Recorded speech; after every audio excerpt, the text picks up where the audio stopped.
Hi, I'm Dan Burns, and I'm a high school physics teacher, and I'm also a faculty scholar here at Lawrence Livermore National Labs. And today we're going to show you some activities and some things we do as part of the Teacher Research Academy, one of the programs here at Lawrence Livermore Labs. And so I'm going to bring up my slides here.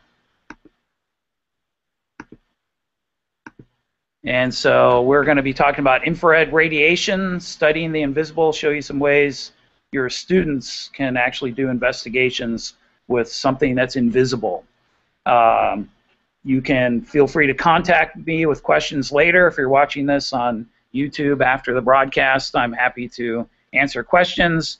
But I'm going to show you a lot of links and things that will let you answer your questions and much more. And we also have some handouts that you can get to from this link. If you're looking on the page, there's a part that says details. If you click on that, you'll see a place where you can access some student handouts, some teacher handouts, and a copy of these slides as well. And so this is an overview of an abbreviated talk that's part of our Fusion Astrophysics Teacher Research Academy. We're going to talk about what is infrared radiation, how it was discovered, how it's used in astronomy. It's used in a lot of terrestrial applications as well. A little bit about infrared observatories, and then the main thing that I want to spend time on is classroom activities. And so infrared characteristics, somewhat arbitrary where the largest wavelength is for infrared, but the shortest wavelength is pretty much what we can't see. If you go to a shorter wavelength than infrared, now it looks like red to the human eye. That varies a little bit from person to person, but it's about 0.7 micron wavelength. And then up to 350 microns, and that distinction is what we call thermal radiation. So it's we'll talk more about that in the next slide. Humans can sense infrared radiation with your skin. We feel it as heat, but it's hard to separate it from heat we're feeling by convection and conduction. Snakes actually can sense infrared.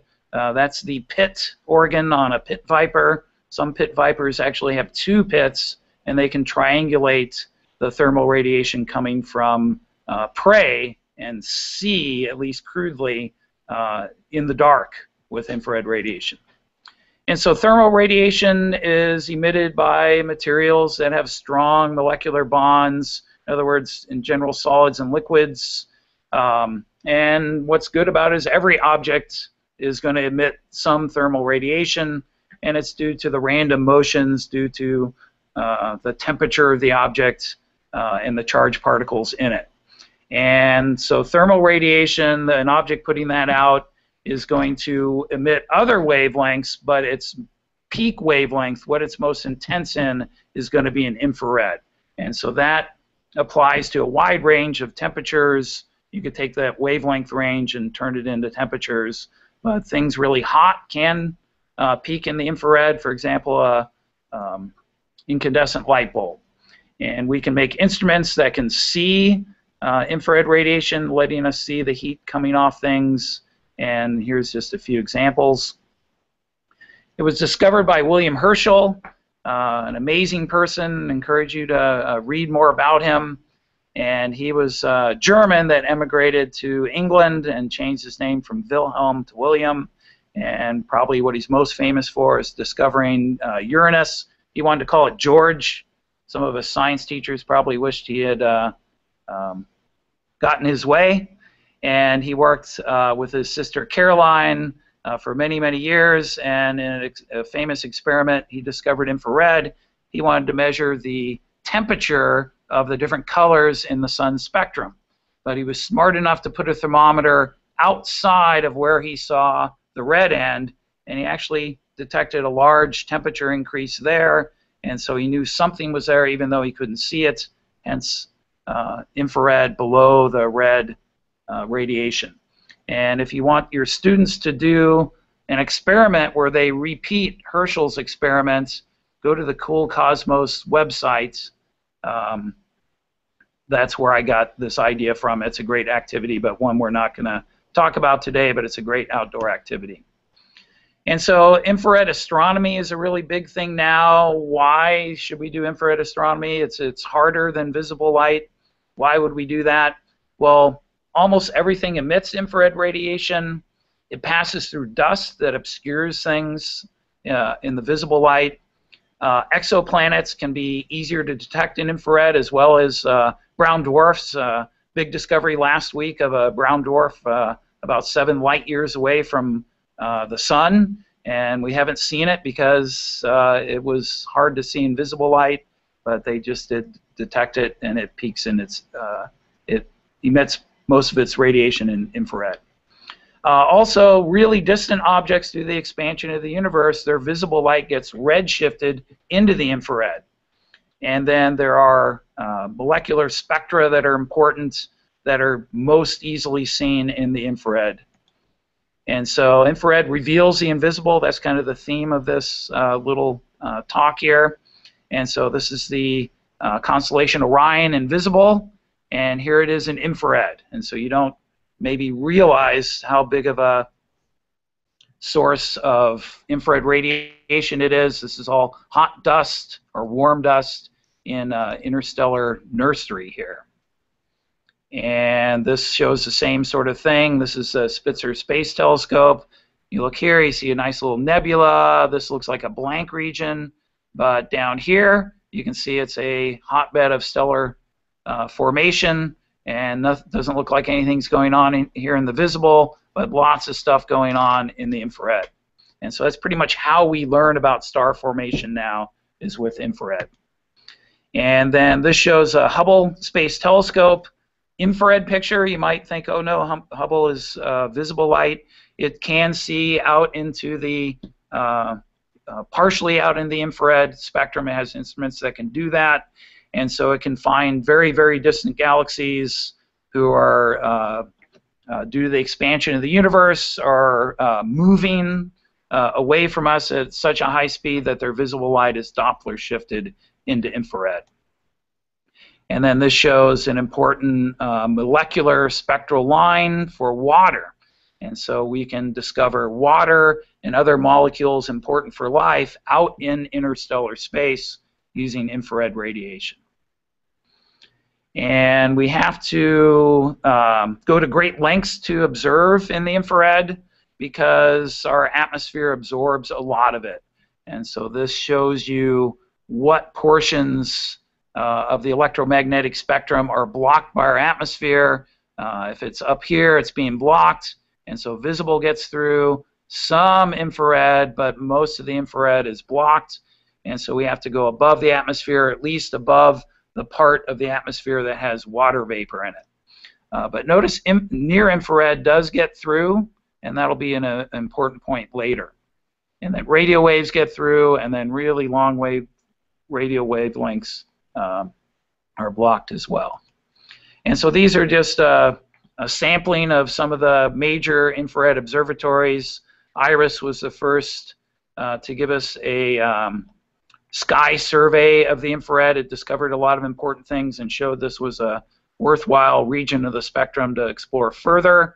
The European Space Agency put up an infrared telescope named after William Herschel, and it has since run out of its cryogenic supply. You have to cool the detectors down usually, and so it is now just functioning as an engineering test observatory. Spitzer Space Telescope has run out of its cryogenic supply, but it has some instruments that still work pretty well.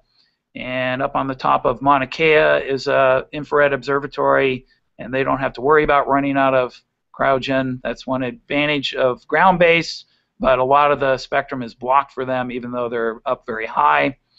And then there's the Sophia Flying Infrared Observatory, which can get up over 40,000 feet. That's above most of the atmosphere, density-wise. And so they can observe infrared, and they don't run out of cryo because they'll land and refuel, and they can also upgrade their instruments. So that's a very important infrared observatory. And then in the future, we have the James Webb Space Telescope, and that is an infrared observatory, and they're going to cool it down with this big sunshade, which is about the size of a tennis court, and it's highly engineered to block out all the radiation, or as much as possible, so they can cool the telescope down to very, very cold temperatures, and so it will function even without a cryogen supply. And so that's a quick little look at infrared radiation. Hopefully I've convinced you it's something important, but now if you're a teacher, you're probably more interested in how can I get my students to do something hands-on here. And so this is an activity by the SOFIA Education and Public Outreach program that I have modified as I've done it with my students at Los Gatos High School. We do this in our Earth Space Science class, but this would be a great thing to do in a physics class, studying the electromagnetic spectrum, or an astronomy class. Give it a try. You'll find students, this is one of our most engaging activities. So what do we have here? We have a solar cell, and there's a slide later about the resources for this, and so you'll get plenty of that. And I like the solar cells that are encapsulated because they're fragile, and so these last a long time with students using it. And then I've attached the solar cell to some alligator clips, and then a cable that's a mini phono plug, and then that goes into this little amplifier. If you have some old earbuds, you could easily use them in place of this. And then the mini amplifier that's sold by Radio Shack, and I have a link to that, but if you have some old PC amplified sound systems, your tech guys at school probably have a whole box of them, those would work fine too. And when you plug the solar cell in, well, nothing will happen because you need a changing voltage to get a sound. But if you have fluorescent lights, you will get a changing voltage, and I'll demonstrate that shortly. And then we have some other equipment here that the students use to investigate what's going to happen, and let's kind of go to that live now. So give me a second here. So you should be seeing this, all this stuff now, but now I can move it around. I'm going to turn the amplifier on, and you should hear a buzzing sound. If you don't, that's okay. When you do this, you would hear it. It's a little annoying, but it's important. The buzzing is due to the flickering of the fluorescent lights. And so when I cover it, the solar cell, the buzzing goes away, thankfully. And so the first part of the activity is pretty simple. It's just seeing what things are transparent to visible light and what things are opaque. And so a paper towel, oh, a little bit's getting through, but it's pretty opaque. How about glass? No surprise there. Is it working? And so they do some things there. Again, there's a handout that we use with my students that you can download. Sand. Oh, sand pretty much blocks it. But the surprising thing now is to now get a source of infrared radiation. This is near infrared. It's about 960 nanometers.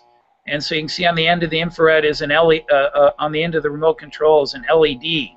And when I point that at the camera, a little tricky here, hang on, you can see a little bit of light, right? It's flashing. Your eye can't see that, but the camera can, and so can the solar cell. And so I'm pointing it at the solar cell, and you can see it's flashing on and off, producing a sound that goes on and off. Let's turn that down a little bit. And so now maybe things are a little bit more surprising. How about the paper towel folded up in fours? That blocked all the visible infrared getting right through. What about sand? A little bit. Maybe you can't hear that, but I can pick it up here, but the visible was entirely blocked. Let's turn that back up. It is getting through. If you can't hear it, your students will. And this is sometimes surprises people. Here's glass getting right through, but sometimes you'll hear that glass blocks infrared radiation especially if you talked about the greenhouse effects. And glass does block infrared radiation, but mid-infrared. And so this is near infrared, and it does go through glass quite easily. And then you can do some other things. This may not show up as well, but I'm going to use a CD as a cheap, unbreakable mirror, or at least if it does break, it's easy to replace. And so what I'm going to do is point the remote away from the solar cell, and you don't hear anything, right? But I'm going to put the mirror up, and so I'm reflecting it down to the solar cell, and so I can reflect infrared light. Another thing, I have a lens here, and the lens has a certain focal length, and I'm going to focus it onto the solar cell. So you might be able to hear an increase in the volume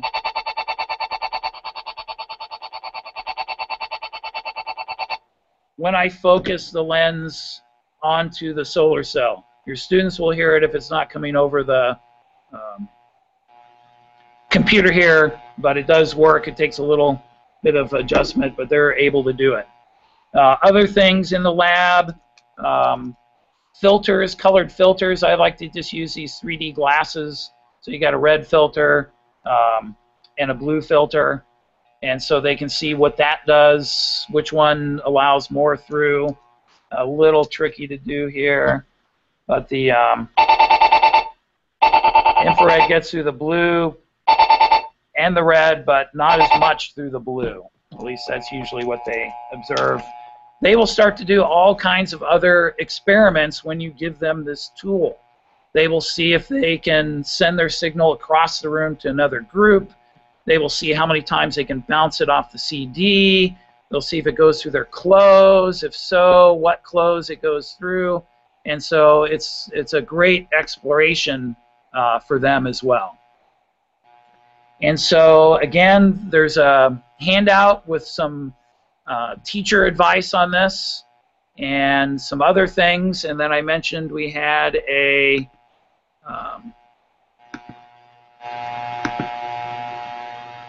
hang on a second.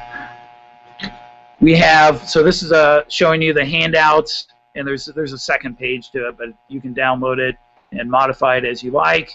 And then this is the slide I promised with resources if you want to do this. They're also on the handout. And so Radio Shack is probably the best place for getting that little amplifier. The price has come down recently. They're $15, but again, you can use a amplified PC audio system that takes the mini phono input, and instead of this cable, you can use old earbuds, which you probably have a whole tangled mess of them somewhere. And the solar cell, you can find those all kinds of places, but if you want to find one that's encapsulated, this is a good source. And then explaining this and a whole host of other great activities is a handout on the SOFIA education site. And so you will find this and a bunch of other things. This is just a little taste of a lot of the great things they have on there to support the SOFIA mission. And then if you're interested, if you go there, you'll see they have a program where they will fly you on SOFIA and you will do research with a astronomer. And so that is a program you can apply to, and I highly recommend you look into that if it sounds like something you'd be interested in. Well, let's show you another thing. This is more of a demo. You might have it as part of a station lab, and that is making your own infrared camera. Now, some qualifications. This is near infrared. It's not the fancy camera that the firemen have and other things, but it's still pretty cool. And so you saw earlier that the remote control was visible in our camera here, but not real visible. And that's because cameras don't like to have infrared falling on the sensor. It makes the image fuzzier, and it makes some colors look weird. For example, down here is a student of mine. He's wearing an absolutely black shirt, but in near infrared it doesn't look black. and different black shirts would look different. And so imagine your wedding photos where all the groomsmen had different shades to their black pants. And so they put a filter in cameras that block the near infrared. The better the camera, the better the filter. For example, the new iPhone 5 blocks almost all of it. And so the cheaper the camera, the better. And so what you need to do is take the camera apart and remove that. Well, you're not going to do that to your iPhone. It's too expensive, and chances are you won't be able to put it back together. But a webcam, you can buy those pretty cheaply. They come apart easily, and you can take the filter off. Now you need to put a different filter on, one that only lets through near infrared. And so there's a fancy one called a Raton 87C, but I found that if you take unexposed color film and then develop it, it'll look absolutely pretty black. That works almost as well, and it's pretty much free. Now, color film is maybe hard to get these days. It's still available, but if you look in your grandma's drawer of old pictures, you're going to see on the ends of her negatives is plenty of this sort of type of material. If you don't want to make your own, if you go on eBay, you can buy a Sony Night Shot camcorder. I'm not going to go into that, but there's a handout that you can download that has everything I know about doing this on 2 pages and some links to some other things. I didn't invent this. A lot of people will show you step by step how to do it. I'd rather show you what the camera can do. So I have one working here. I'm going to switch to. And so now you're seeing me from my near infrared camera. And if I take the remote now, remember how you could barely see it? Now it's a blinding light because we're looking at only near infrared, and that's what this is putting out. Sometimes it's handy to make a near infrared flashlight. And so I know it's kind of hard to see here, but look it up. This is a mag light. And what I did is I took the top off the mag light, and then I opened up the battery container and replaced one of the batteries with a plug of aluminum foil. And then this is an infrared LED. You can buy them at Radio Shack or order them online. And I'm just going to stick that where the little bulb was in the mag light, and it will make a infrared mag light. So I'm looking at this, and I don't see anything coming from it, but the camera sees it as a bright source of radiation, blindingly bright. Well, what can you do with this? Well, let's take a look at the room I'm in. And this room is lit by fluorescent lights. And I'm pointing that camera overhead, and they show up, but not very well. But we have windows that are letting a lot of infrared through from the outside. And so that is some blinds that look dark in here, but you can see they're letting a lot of infrared. If I do this in my classroom, it's almost dark. I need the flashlight then, but a little bit more light in here. And so that's the room we're in. Let's look at some things that are kind of cool in infrared. And again, there's a ton of things you can do, but one of the things that we found is money. And so I have, and kids are always interested in money, right? And so I have here a $20 bill and a $100 bill. And if you look at it in the infrared, it looks like these are counterfeit. There's some blank stripes on it. If we go and look at it in the normal camera, you can see they're just ordinary, and you don't see those stripes. But if I go back to the infrared, those stripes are there. And so this is a pigment that is blocking the printing under it, and you can only see this in near infrared. Now the $100 bill, this is one of those fancy new ones with a little holographic strip on, has some other features. In the visible light, there's a very large kind of copper-colored 100 here, and in near infrared, it's kind of invisible. Oh, we just lost some of our light for some reason. Here, I'll use my flashlight. And so it's kind of invisible in the near infrared. And if I flip it over, I just discovered this yesterday in a workshop here, that see to the lower right of Ben Franklin, there's of course the Liberty Bell, right? Let's move in a little closer. It's a little tricky here. There's the famous Liberty Bell. What does that look like invisible?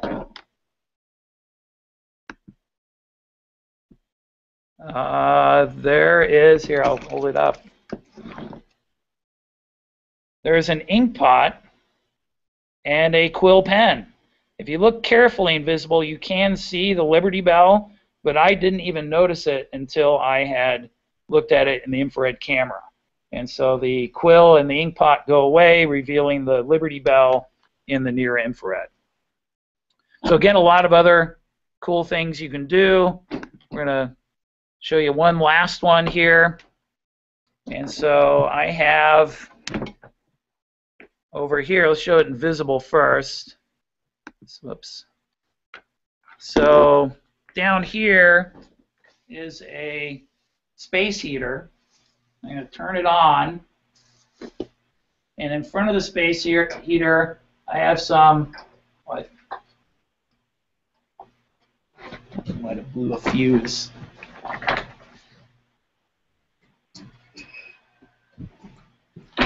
I have some black plastic. And so the space heater is on now. We have to make sure we don't set it on fire. But you can't tell that very easily in the visible. But now I'm going to move to the near infrared camera, and I point it down toward the space heater. And now it looks like a bright light coming through the black plastic, and you can see some other things being illuminated by all that infrared there. And so that one is usually a pretty stunning thing for students to see. And again, there's a handout and all kinds of things you can find online. Let's go back here. And so another thing I did, this is a hot plate. And it's not hot yet though. I have a little video I can't show you here, but I put my hand on it. And this just shows you how this whole thing is working. I took a spectroscope and measured the light coming from an incandescent bulb, and then this is the infrared blocking filter. So you can see it's not letting anything above this wavelength to go through. So you got to take that out. This is what's let through from a floppy disk. If you remember those don't work too well. But this is a Ratten 87C filter. You can see it's only letting near infrared, and this is the unexposed developed color negative film. That works almost as well, and it's pretty much free. A Ratten 87C is going to set you back $100. And so I think I have some questions here. And so it says, do all solar cells absorb IR? The solar cells will. Make sure that they don't have a filter in front of them. And also all CCDs and the newer thing are the CMOS sensors. To detect water with infrared, what you're going to do is use a spectroscope. And the spectroscope will show when water is absorbing certain infrared wavelengths. And so it can also show the emission if the water molecules are being excited of this particular somewhat wide emission spectrum of water. And actually you can do that in the classroom too with talk to your chemistry teacher. And would there be a way to determine if living things like plants absorb infrared? Well, they're going to heat up, right? And so certainly infrared radiation is going to cause the temperature of things to change. And so that's pretty much how McDonald's keeps your fries warm, right? They put it under a heat lamp. A heat lamp puts out more infrared than a regular lamp. And so there's an example there. And this video should be available to watch if you missed the beginning. pretty soon after we end here, which I think this is the end. And so thanks for joining me. Again, my contact info is on that first slide. I'm happy to answer questions or help you implement any of these things, except I won't send you a $100 bill. You have to get your own. Okay, bye.